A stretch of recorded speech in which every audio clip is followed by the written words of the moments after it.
नमो तस्स भगवतो। नमो बुद्धाय साथियों, मैं डॉक्टर बाल गंगाधर बागी।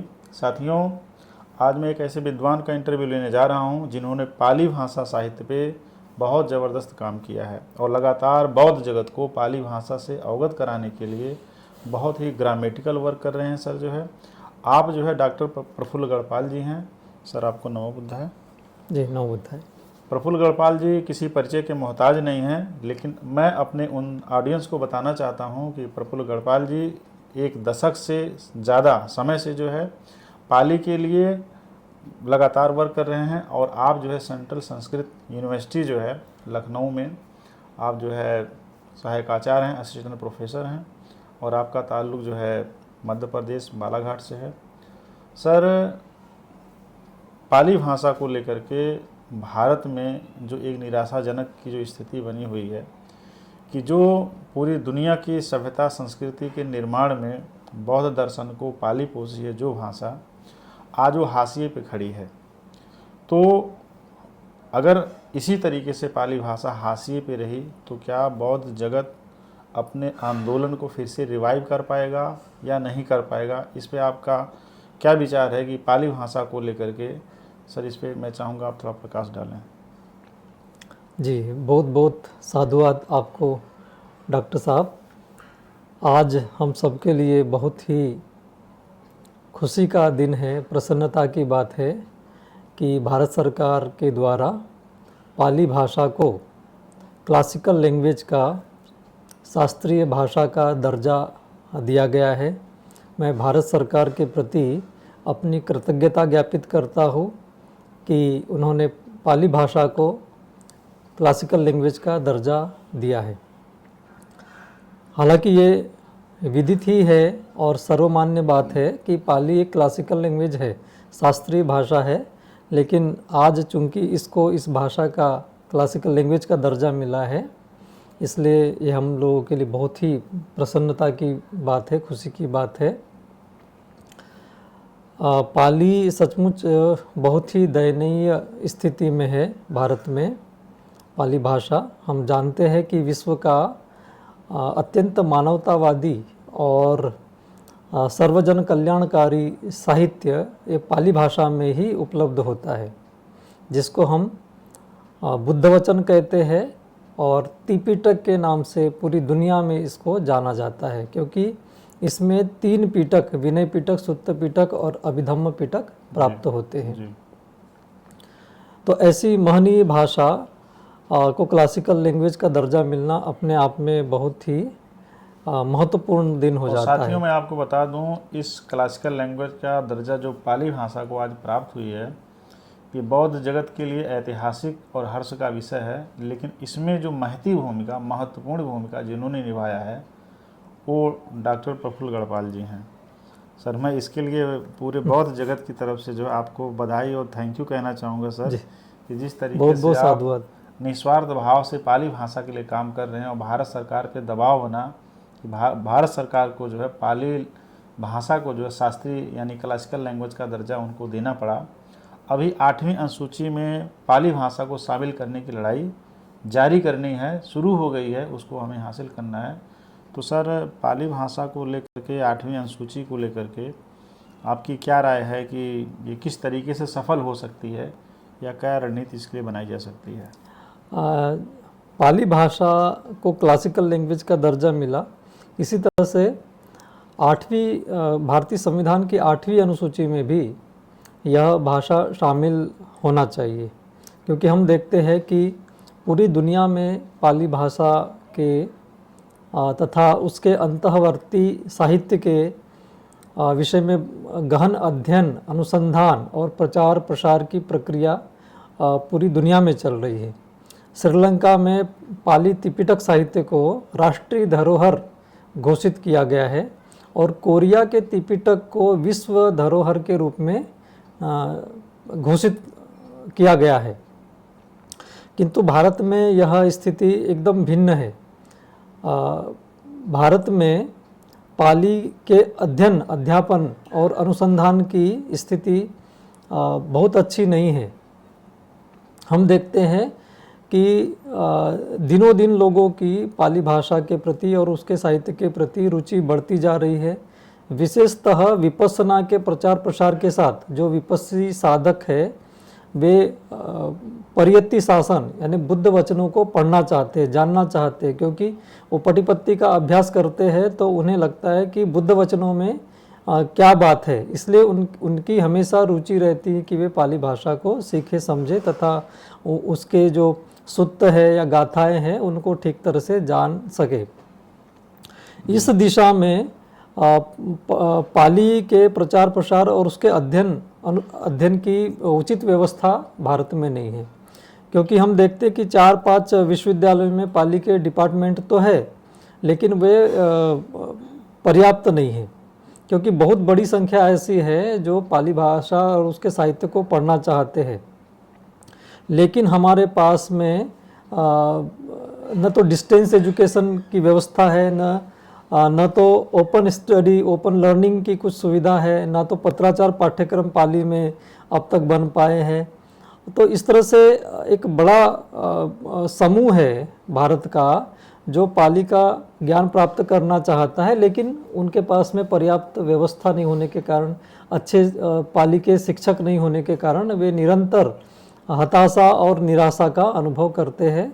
तो हमें लगता है कि पाली भाषा को क्लासिकल लैंग्वेज का दर्जा मिलने के बाद इसके लिए भी जो है संस्थाएं निर्मित होगी, नए पाठ्यक्रमों का निर्माण होगा और स्कूली स्तर पर भी पाली भाषा को पढ़ने पढ़ाने की समुचित व्यवस्था की जाए। सर, बहुजन समाज के लोग बहुजन संस्कृति का प्रचार प्रसार करना चाहते हैं, जो कि दुनिया में स्थापित संस्कृति रही है, दुनिया में स्थापित दर्शन है, लेकिन यह दर्शन जो है पाली भाषा में है।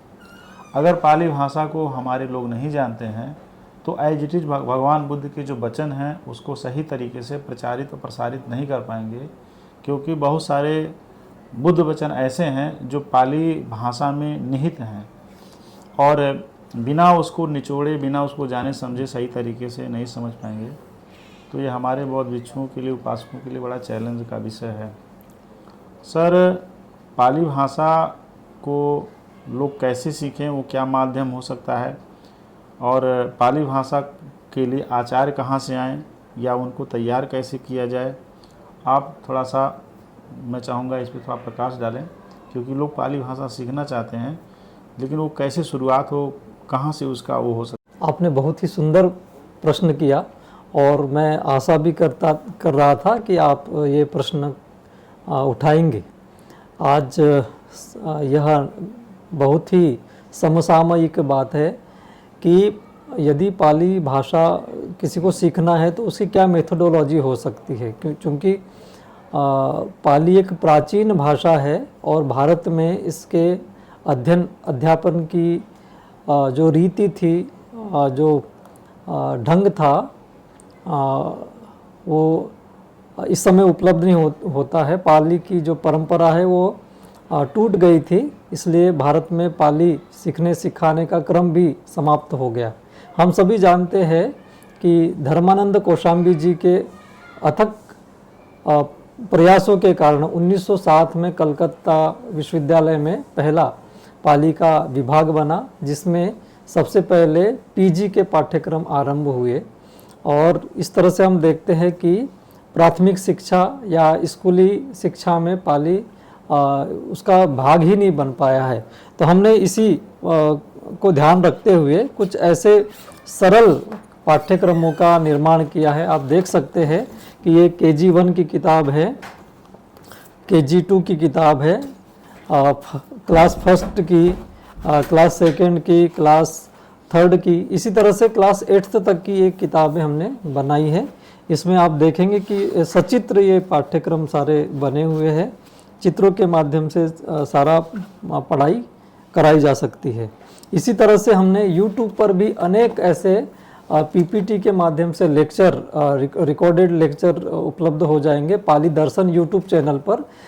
यदि आप 20 दिन लगातार उनका अभ्यास करेंगे, ठीक तरह से उनको देखेंगे, समझेंगे और नोट्स तैयार करेंगे तो पाली बहुत ही सरल ढंग से सीखी समझी जा सकती है। इसके अलावा हम 10-10 दिन के आवासीय कार्यशालाओं का भी आयोजन करते हैं समय समय पर।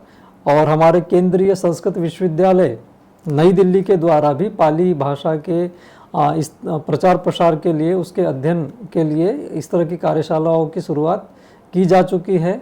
तो भविष्य में पाली सीखना बहुत सरल होगा और इन माध्यमों का आप उपयोग कर सकते हैं। इसके अलावा अगले साल से हमारे यहाँ से ODL के माध्यम से, ओपन एंड डिस्टेंस लर्निंग के माध्यम से पाली के पाठ्यक्रम BA और MA के स्तर पर शुरू होने वाले हैं।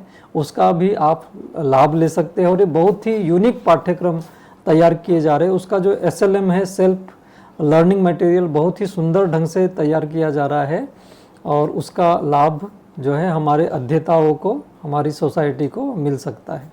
साथियों में किताब है पाली अक्षरमाला, जो वग्गो 1 करके है।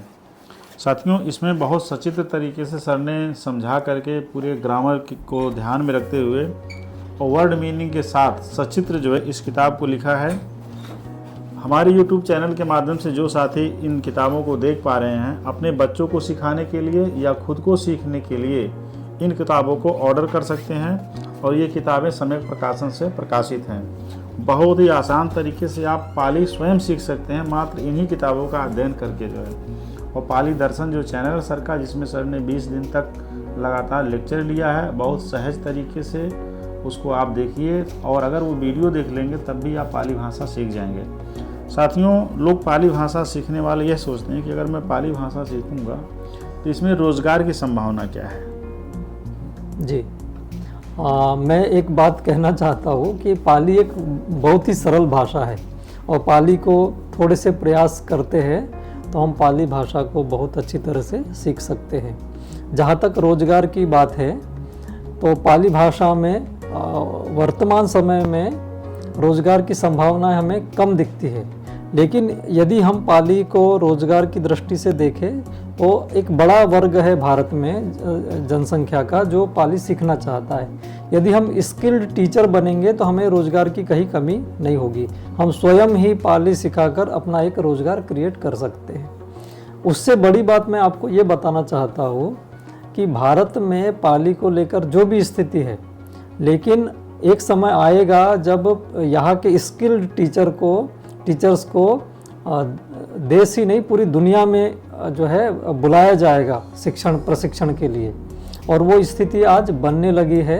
ये हमने अपने अनुभव से भी कह रहे हैं और जल्दी ही ये बातें सामने आ जाएगी, क्योंकि चाहे श्रीलंका हो, बर्मा हो, थाईलैंड हो, कंबोडिया हो, वहाँ के जो मोंक्स है, भिक्षु है, वो तो प्रशिक्षित है पाली भाषा में, लेकिन आम पब्लिक की वहाँ भी यही मांग है कि पाली सीखने सिखाने का अच्छा उपक्रम वहाँ भी होना चाहिए। और जो पाली सीखने सिखाने की जो मेथडोलॉजी हमने तैयार की है, उससे पाली सीखना बहुत ही आसान हो गया है। इसलिए हम ये आशा करते हैं कि पाली सीखने सिखाने के माध्यम से भी बहुत बड़ा रोजगार क्रिएट किया जा सकता है। मैं एक बात स्वयं जोड़ना चाहूँगा कि जब पाली को क्लासिकल लैंग्वेज का दर्जा दिया जा चुका है और जो बहुजन समाज के लोग हैं, बौद्ध समाज के लोग हैं, अगर एक आंदोलन करते हैं तो पाली भाषा को 8वीं अनुसूची में शामिल किया जाएगा और इस देश के अंदर तमाम पाली संस्थान बनेंगे और उन संस्थानों में टीचरों की आवश्यकता होगी और उन लोगों को जो पाली भाषा से MA कर रहे हैं, नेट JRF कर रहे हैं, PhD कर रहे हैं, उन लोगों को उन तमाम संस्थानों में रोजगार के अवसर मुहैया होंगे, रोजगार उनको मिलेंगे जो है जी। और जितना तेज़ी से इस भाषा को सीखने वाले, पढ़ने वाले लोग मिलेंगे, जितना तेज़ी संस्थाएं बढ़ती चली जाएंगी, रोज़गार अपने आप जो है मिलते चले जाएंगे। जैसे एक छोटा सा एग्जाम्पल है, भारतीय संविधान लागू होने के समय में इस देश में बहुत सारे विश्वविद्यालय नहीं थे। जितने ज़्यादा विश्वविद्यालय बने उतनी सारी नौकरियां क्रिएट हो गई। तो पाली के जितने ज़्यादा संस्थान बनेंगे, संस्थाएँ बनेंगी, यूनिवर्सिटीज़, कॉलेज में डिपार्टमेंट्स खुलेंगे, उतने ज़्यादा रोज़गार मिलेंगे। बल्कि पाली भाषा में दुनिया की, भारत की अन्य भाषाओं की तुलना में ज़्यादा संभावनाएं हैं, क्योंकि पूरे भारत में पाली डिपार्टमेंट खोले जाने हैं, पूरे भारत के विश्वविद्यालयों में पाली डिपार्टमेंट खोला जाना है। इसमें हज़ारों लाखों लोग प्रोफेसर बनेंगे, टीचर बनेंगे। तो इस भाषा को लेकर संभावनाएं बहुत ज़्यादा हैं। जो लोग सीख रहे हैं, सिखा रहे हैं, उनके लिए बड़ा अवसर है। और पाली भाषा से आप वर्ल्ड कम्युनिटी से कनेक्ट होंगे, क्योंकि जहाँ जहाँ बौद्ध देश हैं वहाँ पाली साहित्य के माध्यम से ही बौद्ध धम्म ग्रंथों का अध्ययन किया जाता है। आप चाइनीज़ या जापानीज़ या कोई भी आप ऑडियो वीडियो सुनते हैं, आप उसमें देखेंगे कि वहाँ के मॉन्क या वहाँ के लोग पाली भाषा का उच्चारण करते हैं जो है अपने जो है उस रिलीजियस टेक्स्ट में जो है। सर, पाली भाषा को लेकर के मन में लोगों के आता है कि जैसे संस्कृत बड़ी मुश्किल भाषा है, तो पाली बड़ी मुश्किल लगती है लोगों को, इसलिए लोग वो तमाम मात्राएं और तमाम चीज़ें देख करके घबराने लगते हैं कि अरे पाली तो ऐसी लैंग्वेज है। लेकिन सर, आपको क्या लगता है कि पाली जो मात्राओं का खेल है कि या हिंदी कितनी बड़ी सहज है? अभी जो बात चल रही थी रोजगार से संबंधित, हम आपको एक बात और बताना चाहते हैं कि पाली भाषा चूंकि हमारे बौद्ध समाज की संस्कारों की भाषा है, इसलिए पाली भाषा को रोजगार की दृष्टि से देखना ही चाहिए, लेकिन उसके आध्यात्मिक महत्व को भी सामने रखकर हमें उस भाषा का अध्ययन और अनुसंधान करना आवश्यक है। जहाँ तक बात है पाली भाषा की कठिनाई की, तो ये हमारे प्रयोगों से पिछले 12-13 सालों के प्रयोगों से ये बात सिद्ध हो चुकी है कि पाली एक सरल भाषा है और इसके बहुत ही सैद्धांतिक कारण हैं। पाली ग्रामर का जब अध्ययन करेंगे तो एक बात आपको समझ में आएगी कि पाली में संस्कृत की तरह द्विवचन नहीं होता है। इसी तरह से पाली भाषा के सभी शब्द स्वरांत शब्द है। तो ये दो विशेषताओं के कारण पाली भाषा का कठिनाई का स्तर बहुत ही कम हो जाता है। दूसरी बात है, इसमें धातुएं भी संस्कृत इत्यादि भाषाओं की अपेक्षा कम है जी। और हम ये भी देखते हैं कि पाली साहित्य को जब आप पढ़ते हैं तो उसमें बहुत सारी चीज़ें रिपीटेशन बहुत ज़्यादा है जी। इस कारण से एक बार हम किसी बात को पढ़ते हैं तो वो बार बार रिपीट होने के कारण वो कठिनाई का स्तर भी कम होता जाता है। एक मैं अपने अनुभव की बात बताऊंगा, तो वो ये है कि पाली एक बहुत ही सरल भाषा है, बहुत ही सरल भाषा है। क्योंकि यदि आप हिंदी बोलते हैं तो हिंदी भाषा के 50-60-70% शब्द जो है वो पाली भाषा के शब्दों से एकदम मिलते जुलते हैं, सेम। इसलिए हिंदी भाषी लोगों के लिए, मराठी भाषी लोगों के लिए, बंगाली लोगों के लिए या भारतीय भाषाओं में जो है जो भाषी लोग हैं भारतीय भाषाओं के, उनके लिए पाली कोई नया विषय नहीं है और उसका कठिनाई का स्तर बहुत कम है। इवन हम समझते हैं कि बहुत सारी धातुएं भी हिंदी की और पाली की मिलती जुलती है। इसलिए हमें लगता है कि पाली बहुत ही सरल भाषा है